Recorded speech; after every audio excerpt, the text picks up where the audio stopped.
Warning. The following material contains fear-mongering, wild speculation, opinions, scientific and non-scientific guesswork, circumstantial evidence, religious indoctrination, pseudoscience, paradigm-changing and consciousness-altering material, and may cause emotional triggers, unhappiness, erectile dysfunction, suicidal thoughts, lethargy, or societal disconnect for emotional safe space needing snowflakes. Parental guidance is suggested.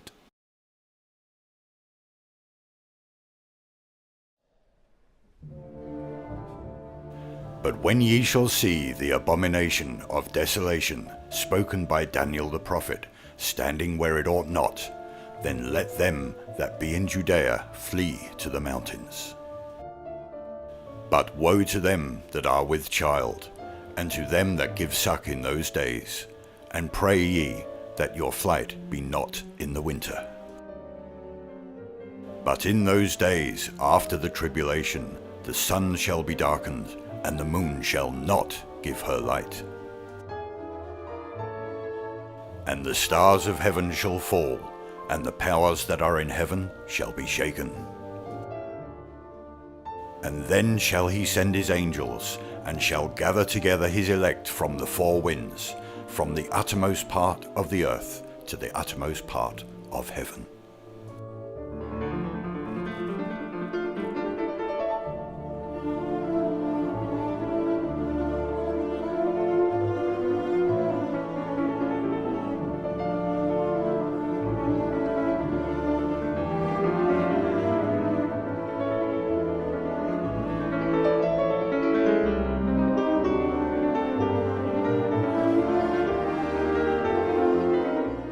Mainstream social sciences put our current world population at roughly 7,739,000,000 people.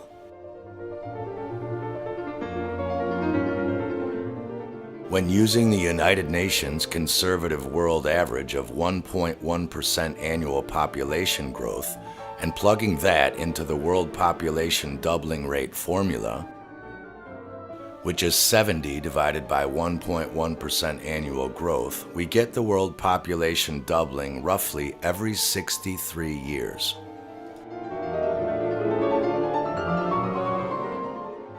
When we apply this going back in time, it means that to reach the current population rate, there were only roughly 18 people alive around the year 2 AD.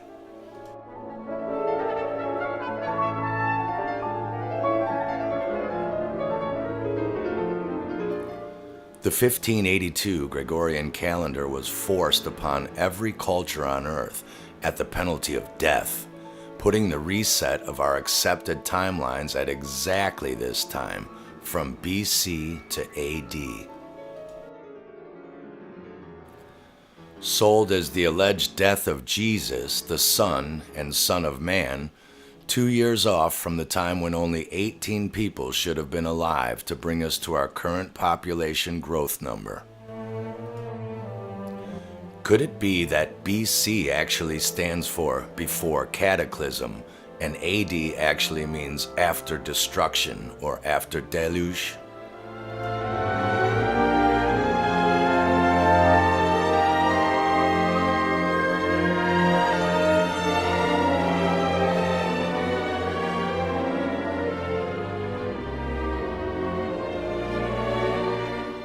We're told that monks were secluded in monasteries on solid bedrock, making beer and copying important historical scrolls. Or were they really up there fabricating our history? While in the one breath we are taught the idea that man is ever evolving into a higher and better being each generation, in the same breath, we are taught the descendants of the people who built art and structures like this thousands of years ago, right around the same time our population calculations and Gregorian calendar reset history, inexplicably evolved into this. Exactly. So, logically, if she weighs the same as a duck, she's made of wood, and therefore... Away! The Dark Ages were blamed on religious oppression, and as usual, two diametrically opposing stories run together. Wikitardia claims the original Vatican was built in 498 AD next to St. Peter's Basilica, constructed in 326 AD. Not bad handiwork for the Dark Ages. But they also claim the exact same church was actually built after the Dark Ages. So this structure was either built by 4th century Dark Age morons, or Dark Age morons suddenly had the genius and experience to build structures like this in the 16th century? With these tools?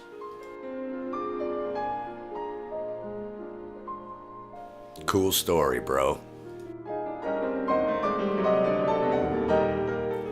Lamestream science believes there was a civilization-ending catastrophe 84,000 years ago.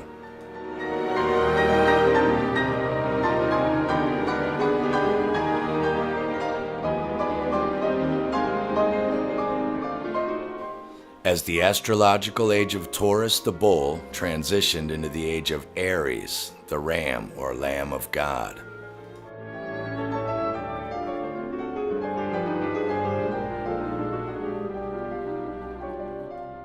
The last time this age transition happened, we're told Moses and his posse took to the high ground to avoid a cataclysmic tidal wave.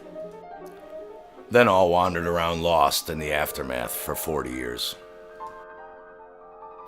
Still worshipping the constellation Taurus, the bull, and building idols of the wrong astrological age.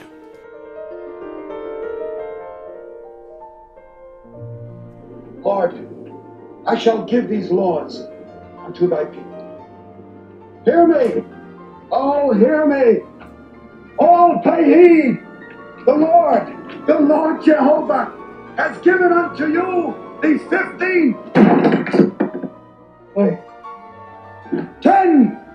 commandments for all to obey. As we transition from the age of Aries into the age of Pisces, the fish, we find the same thing as Moses. Now Jesus comes along with new commandments on how society should behave and grow. Jesus literally means fish, the last astrological age of Pisces. The Piscean fish has been the esoteric symbol for over 2,000 years for the Son of Man. And now, as we transition from the age of Pisces the fish into Aquarius the water bearer,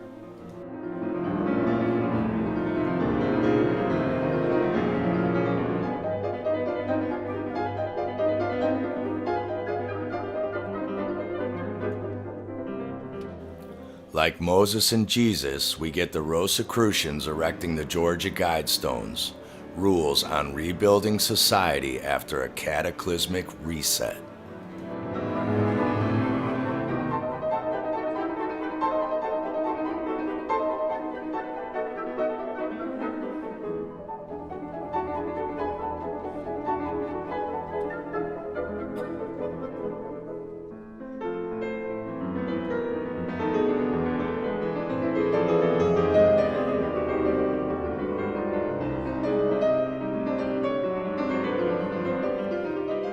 Dar Mountain is the highest peak in Iraq, Babylon, 11,834 feet.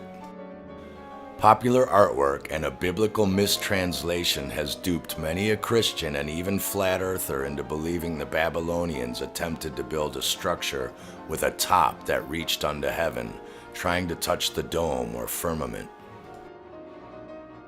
The UN Tower of Sheeple.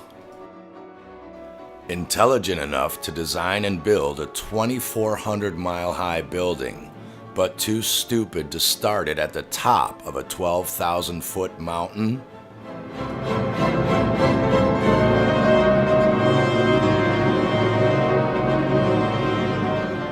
Beers Nimrod, 5 miles southwest of Hilla, Iraq. The actual Tower of Babel was discovered by Lieutenant General Chesney, 5 miles southwest of Hilla, Iraq. It stood 153 feet above the plain from a base covering 400 feet. Known as the Seven Spheres or Seven Lights, it was constructed of kiln-dried bricks in 7 stages to correspond with the 7 wandering stars or planets. The lowermost black for Saturn, then orange for Jupiter, red for Mars, etc. The top did not reach unto the heavens, but rather had a representation of the heavens. 2 planispheres describing the whole of the prediction of the stars in the zodiac upon them. One of brick and the other of stone. So that the revelations of their prophet Enoch might not be lost in the 2 coming judgments of water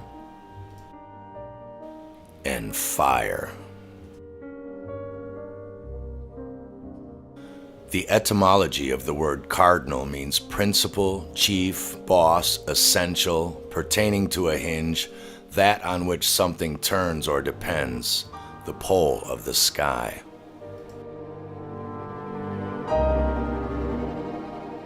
In modern Western astrology, the 4 important cardinal points are Aries, Cancer,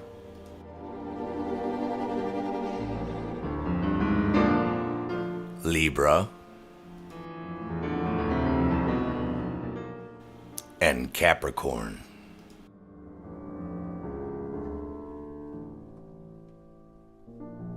Can you solve the riddle of the Sphinx? Why, yes we can, easily now. We can see in the ceiling of the portico of the Egyptian temple of Esna, before Moses, that Enochian Babylonian Egyptian astrology started not at Aries, but after Leo, at Virgo, between the lion and the virgin.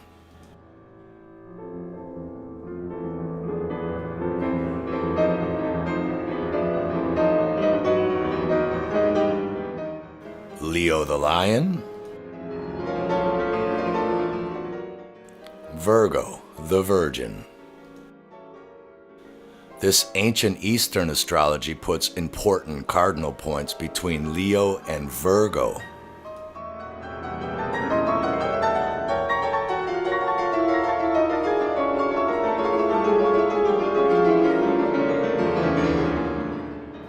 Taurus and Aries, the time of Moses.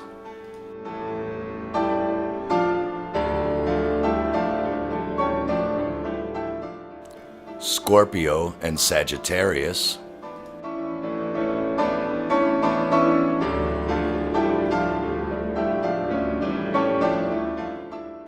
And presently, Pisces and Aquarius.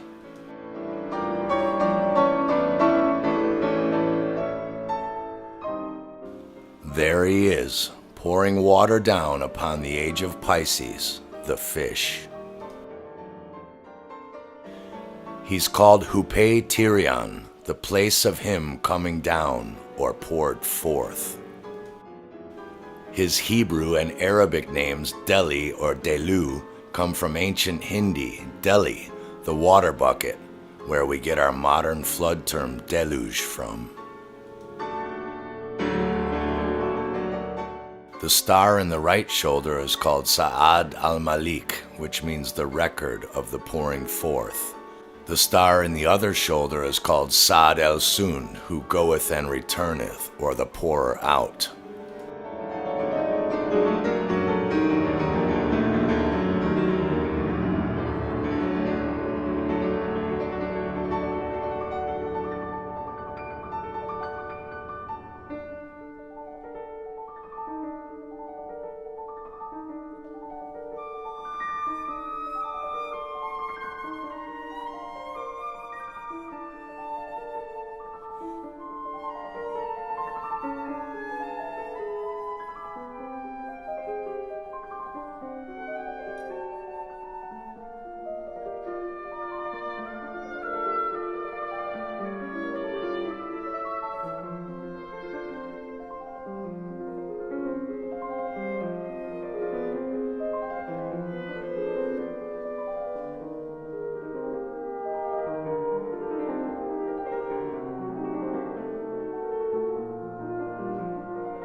The legendarian Fraser uncovered over 8,000 separate flood legends from the Malaysian Peninsula region.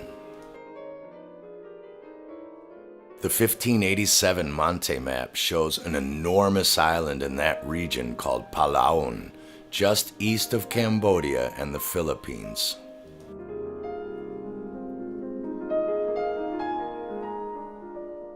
Google Maps 2019, underwater, same shape, just east of Cambodia and the Philippines. Palawan. Cartographers knew it intimately before the 1600s. 1528, Bordeaux. 1575, De Bella Forest. 1584, Ortelius. 1587, Mercator. 1589, Ma Phi Phi Pho Phum.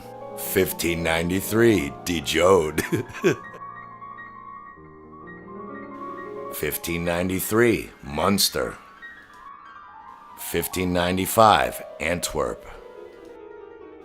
1596, Magini. 1600, Busamaker. From then onwards, the maps all look like Google Maps today.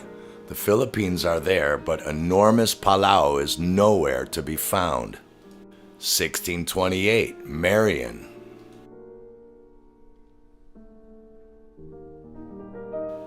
1787, Bowen.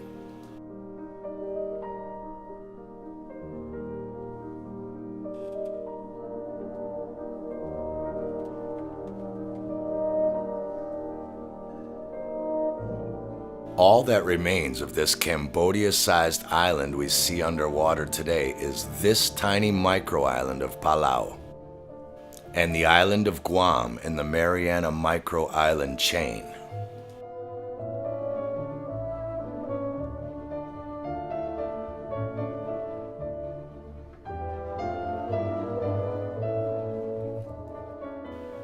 Here's a list of ancient fire gods.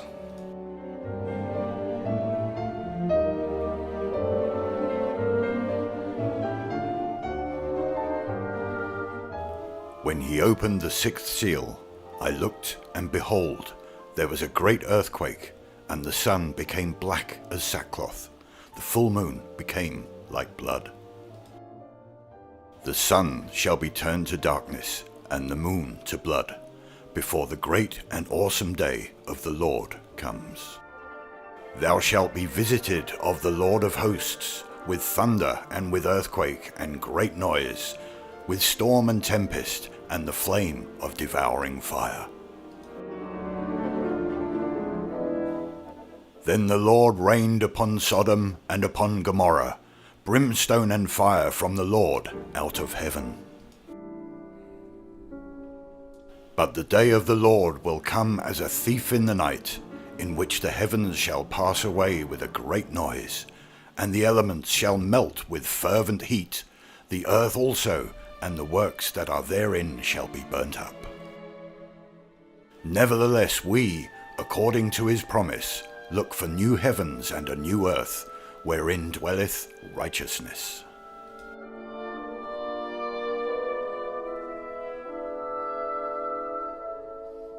When the weapon Brahma-Shirsha Astra is invoked, it blazes up with terrible flames within a huge sphere of fire.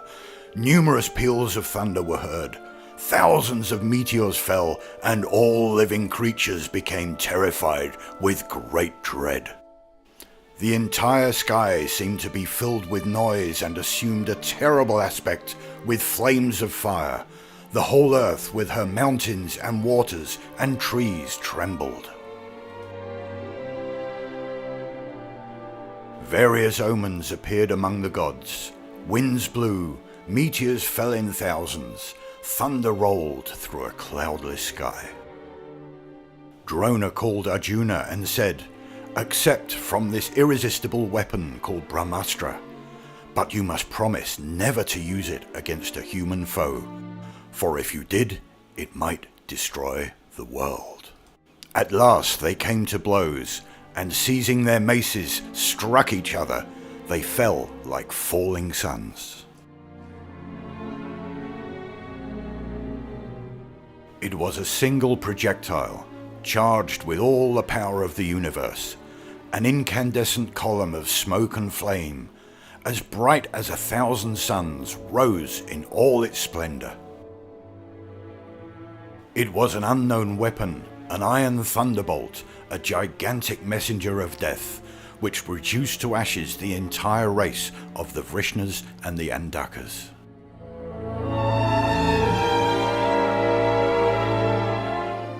These all will take place at the end of the Yuga, and when men become fierce and destitute of virtue, then does the Yuga come to an end.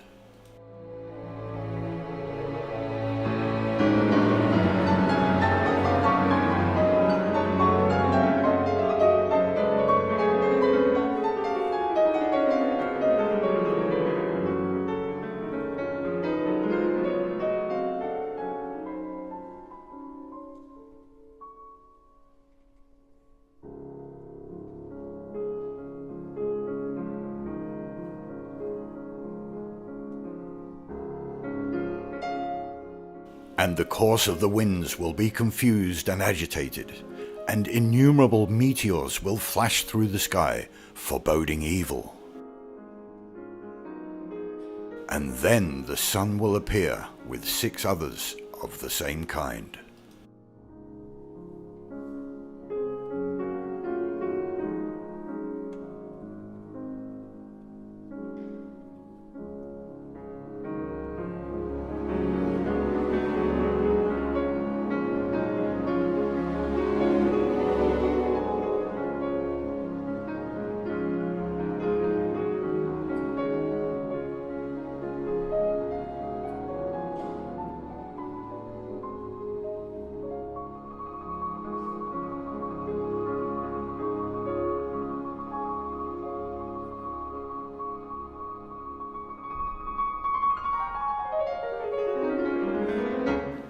And all around will be din and uproar, and everywhere there will be conflagrations, and fires will blaze up on all sides when the end of the Yuga comes.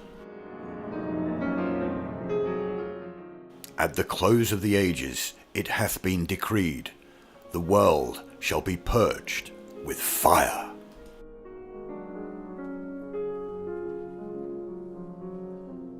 The Mayan calendar, 2012. Missed it by that much. Monan, without beginning or end, author of all that is, seeing the ingratitude of men and their contempt for him who had made them thus joyous, withdrew from them, and sent upon them Tata, the divine fire, which burned all that there was on the surface of the earth.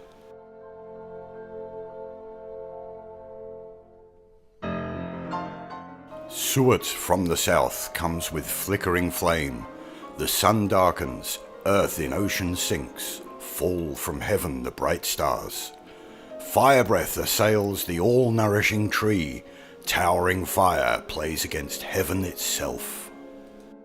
Historian Daniel G. Brinton wrote that by far the greater number of South American tribes represent the last destruction of the world to have been by water.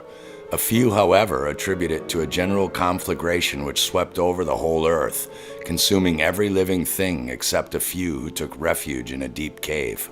Hathor, Taurus, the cow goddess. Hathor went to earth and slew millions of humans. The streets of the town of Shet Newton began to run like a river with blood because of her horrific endeavor. So much blood drained into the Nile that it overflowed the riverbanks, and the bloody water flooded the land, destroying everything. This water eventually ran into the sea, which overflowed as well. Hathor began drinking this horrible mixture of blood and water. Ra was displeased with Hathor's work, as he had only wanted to punish and not destroy the human race. So he asked Thoth, the wisest god, for help. He then told the goddess Sektet to mix together dada, fruit and barley to make beer. The beer was then to be mixed with human blood in the hopes that it would attract Hathor. Ra's servants were then ordered to pour out the mixture on the remaining land near Hathor. The beer became a great sea, and Hathor was drawn to it by the smell of the blood.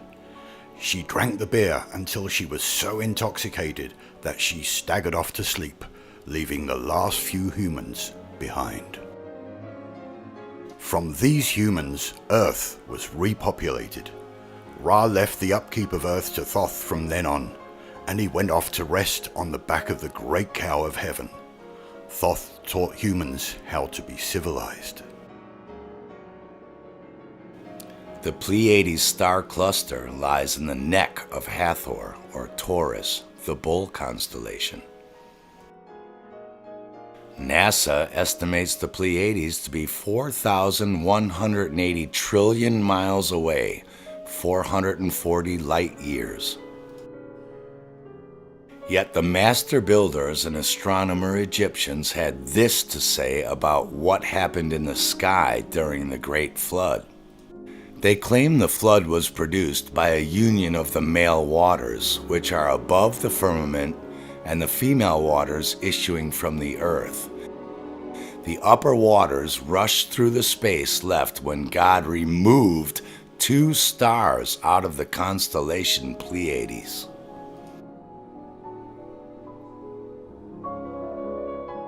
Obviously, the current Jesuit-taught cosmology cannot explain how 2 suns magically disappeared and teleported thousands of trillions of miles away, or how that could cause a worldwide flood from 4,000 trillion miles away from us, or where these waters above come from in space.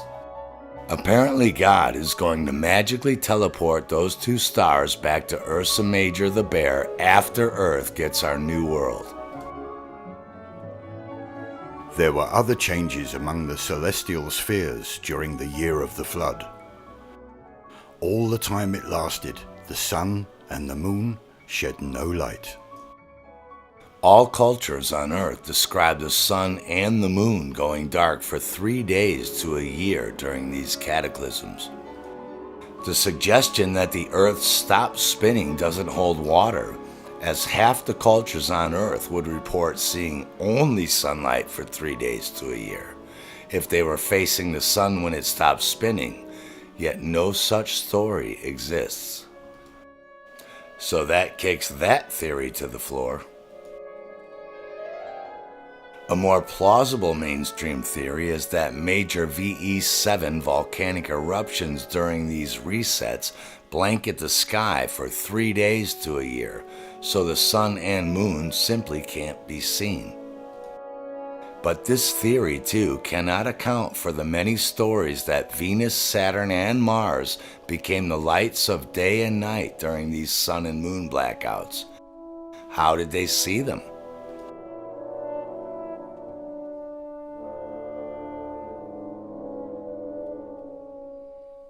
The ancient Hopi prophecy of the returning blue and red stars, or comets, describes a similar phenomenon in the time of the reset and has a chillingly accurate description of the end-time society, which exactly mirrors our world today.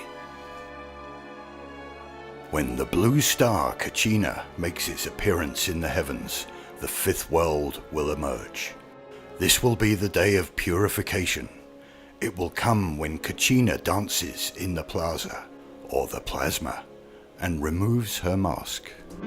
In the final days, when we look up into the northwestern skies, we will see the return of the 2 brothers who helped create this world.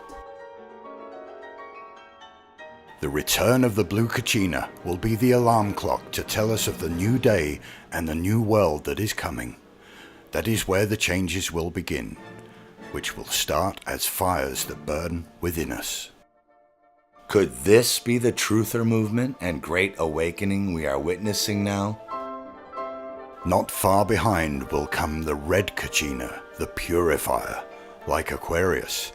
issuing forth a great red light and bringing the days of purification. On this day, the earth, her creatures, and all life as we know it will change forever. Only those who return to the way of living in nature will survive in and build the new world. I guess the jobs, cash, and grocery stores will be gone and closed after the reset. Many will appear to have lost their souls in these final days. So intense will the nature of the changes be that those who are weak in spiritual awareness will go insane. It will be years of hard times for women with children, for they will be shunned.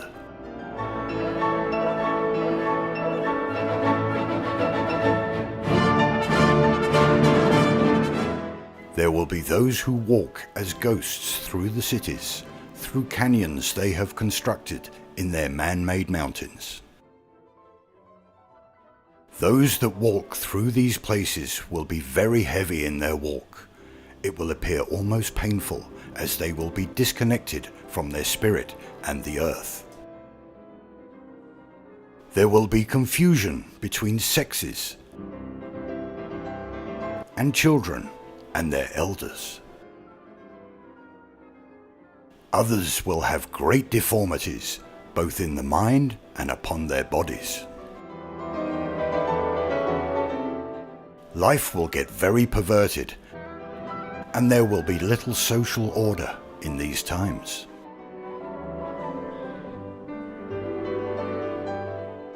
When the purifier comes, we will see him first as a small red star. Then one morning we will awaken to the red dawn. The sky will be the color of blood, and no living thing will go untouched, here or in the heavens.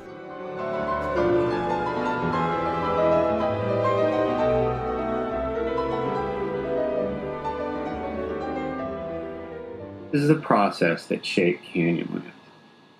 To fully understand these canyons, however, first we must understand domes, because the canyons are carved from a dome. The entire Colorado Plateau is a dome, or rather a series of domes, overlaying each other. The domes are composed of sedimentary layers of limestone and sandstone. The layers are stacked, for the most part, evenly and flat, like a layer cake. The basic layer cake structure is capped with the Rocky Mountains on the east and carved into canyons on the west, while it's shot through with the Lichtenberg pattern, vertically cut gorges of the Colorado and Green Rivers.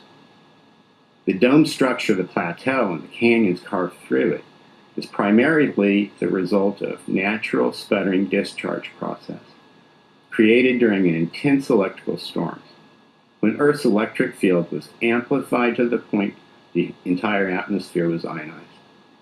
Imagine the atmosphere stirred into a maelstrom, lit with streamers of glowing plasma, where lightning crackled, not only in the sky, but across the land, and mountaintops glowed with coronal fire under swirling clouds of dusky plasma. It would have been surreal, a place where streams of wind became electric currents, where high and low pressure zones acted like battery terminals, and mountaintops became electrodes drawing machine gun lightning from the sky. Anything standing in the wind would have hissed and snapped with coronal fire.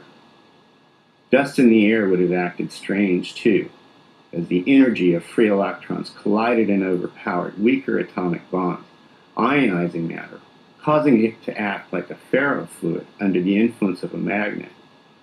Ionic species segregated, forming unipolar winds that tore past each other in opposite directions, creating shear zones of intense electrical discharge and vortex winds of supersonic speed. The inside of Earth would have been in turmoil as well. Hot magma spewing from volcanic vents, aquifers boiling, explosive eruptions of steam from deep underground, pocking the landscape with holes. Even arcs would erupt, lightning from the ground, caused by buried pockets of charge where minerals and water ionized. The winds, dust-laden and electric, deposited the Colorado Plateau, plating a cake across the western half of North America in the same way semiconductor manufacturers layer circuitry onto silica wafers. The stratified layers are interspersed with magma flows, petrified forests, inland seas, and dinosaur boneyards of different ages that indicate it formed in a series of events that likely recurred over millions of years. To create the canyon lands, the voltage potential had to reverse and eat away at landscape newly laid down by the storm. Under the electric field of an electrical storm, the surface of the earth becomes positively charged. It becomes the anode in the circuit where lightning strikes from the negative cloud base. Rain did not fall, but silica did, as dust in the air fell and adhered in layers to the dome. Inland seas, or layers washed over by tsunami, generated by the storm itself, became covered over with more layers of dry overburden as the storm progressed. This left a moist layer, like icing in the center of the layer cake. This icing layer then ionized under intense bombardment from sputtering discharge in the eye of the storm, and created what is known as barrier discharge in the moist layer beneath the ground. Which brings us back to Arches National Monument, proof that canyons were carved by sputtering discharge, aided by barrier discharge, in a moist layer of the big cake. This image tells most of the story. A band of rock looks tortured and fluid, as if it were boiled mud when it solidified, sandwiched between smooth, more or less even layers of stone. The canyon floor is flat, which is surprising if one accepts the consensus view that canyons were made by water erosion. Water erosion leaves deep channels and V-cut valleys, not flat floors. This closer image shows the fluidity of the layers. At the top, the overburden rock barely sinks into the sagging layer beneath it that turned plastic, because it was still solid. The plastic layer beneath sagged, but didn't compress, and maintained a consistent thickness. Below that, on the bottom, the boiled mud layer fluidized completely and squeezed like toothpaste.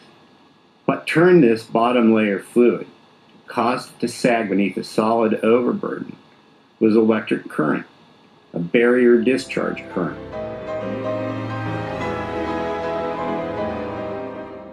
Are the seven trumpets of Revelations metaphors or literal?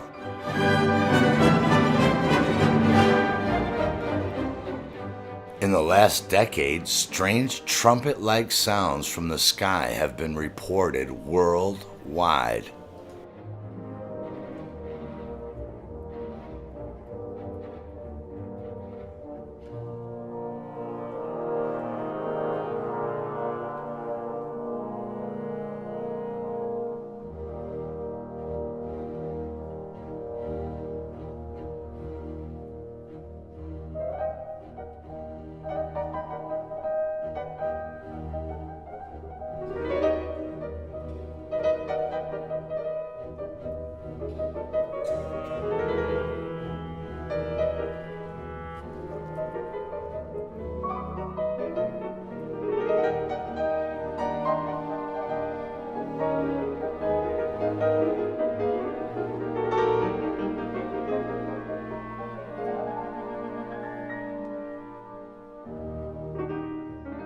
Flying angels and babies with trumpets can be found by the thousands all over artwork, maps, religions, books, and even in archetypes of human consciousness itself. A strange archetype, considering babies can't fly or play the trumpet without teeth. Could they actually represent a metaphorical reset of humanity back to its infantile state after the chaos that these sky trumpets seem to accompany? CIA spook Major Ed Dames drew a future world map of what he claimed would happen to the Earth after an upcoming pole shift, which he called the kill shot. He claimed remote viewing showed his team several new land masses that will rise up out of the sea during this event.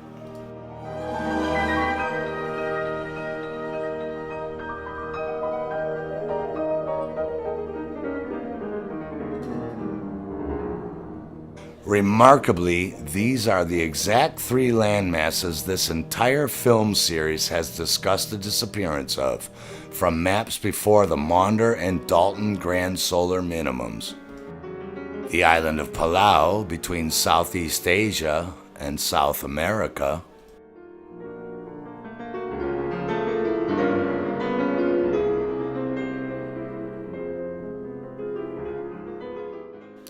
the island of Friesland, off Greenland's southwest tip.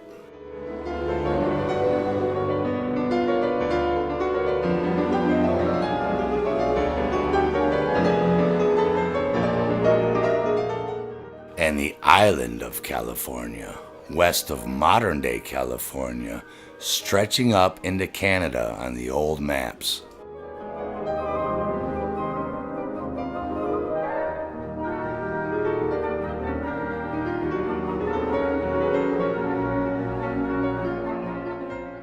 Coincidence? There are lies, there are damn lies, and then there is carbon dating.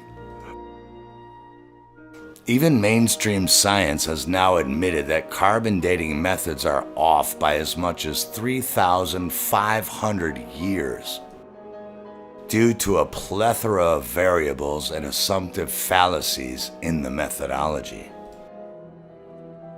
Missed it by that much.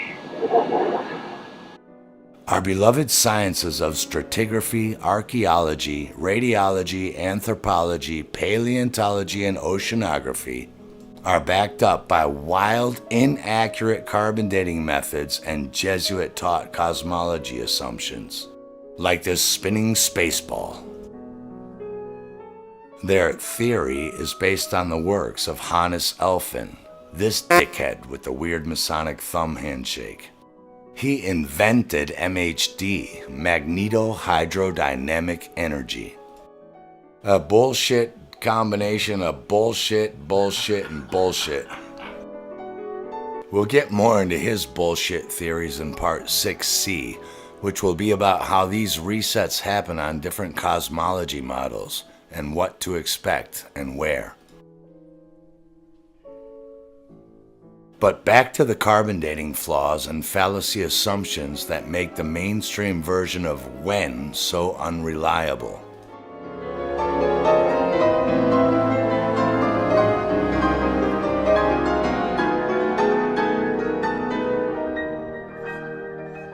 Lamestream sciences date the cataclysms as follows.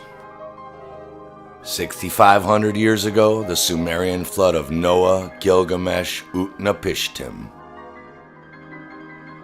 5,000 years before that, survivors Adam and his daughter Eve. Wife and mother Lilith didn't make it. 7,000 years before that, Osiris.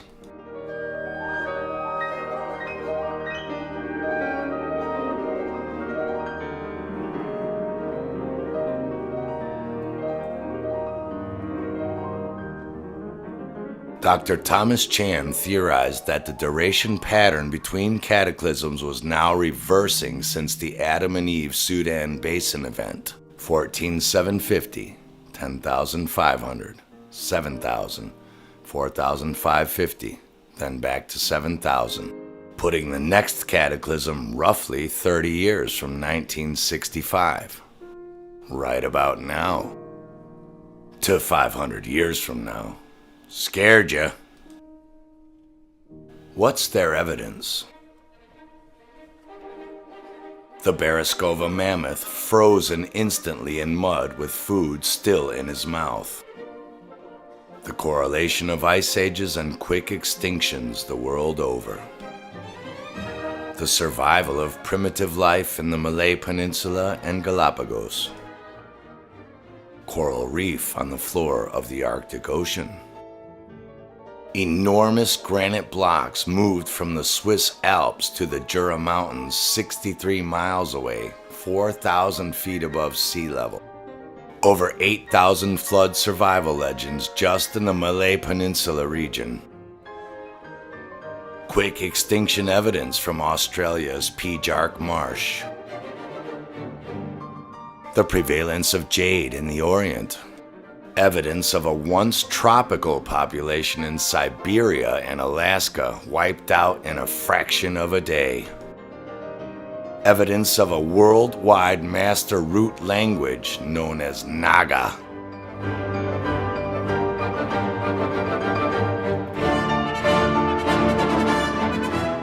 and all of these other scientific evidences listed here.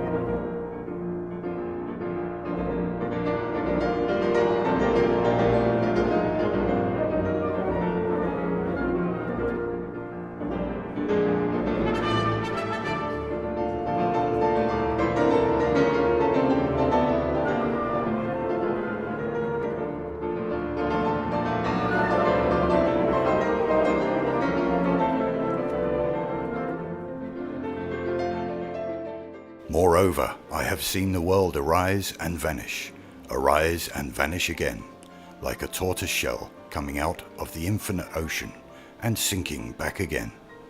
I was present at the dawn and the twilight of the cycles. O Solon, you Hellenes are but children.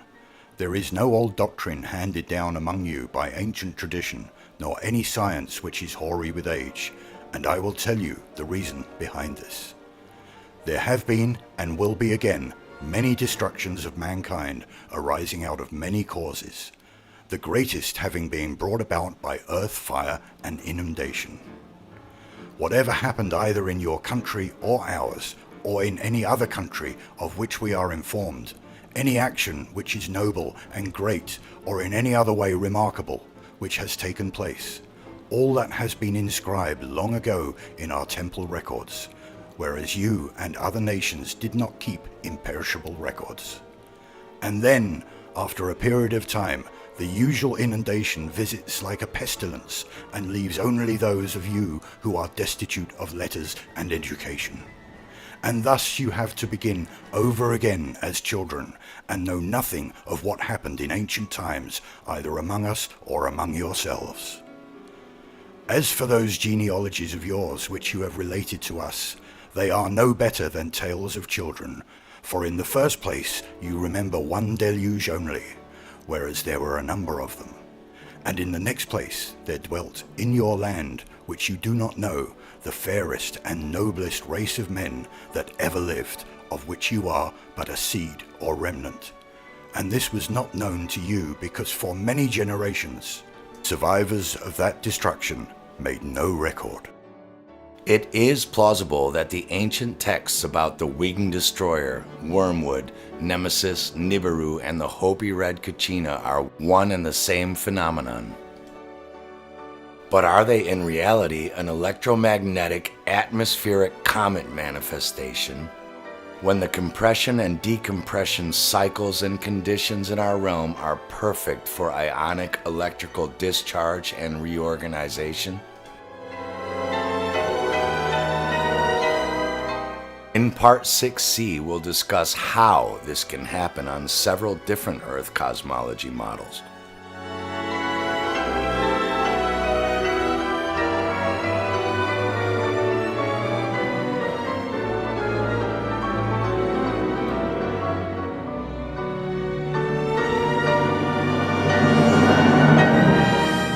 As to whether this happens every 400 or several thousand years, or when we can next expect it,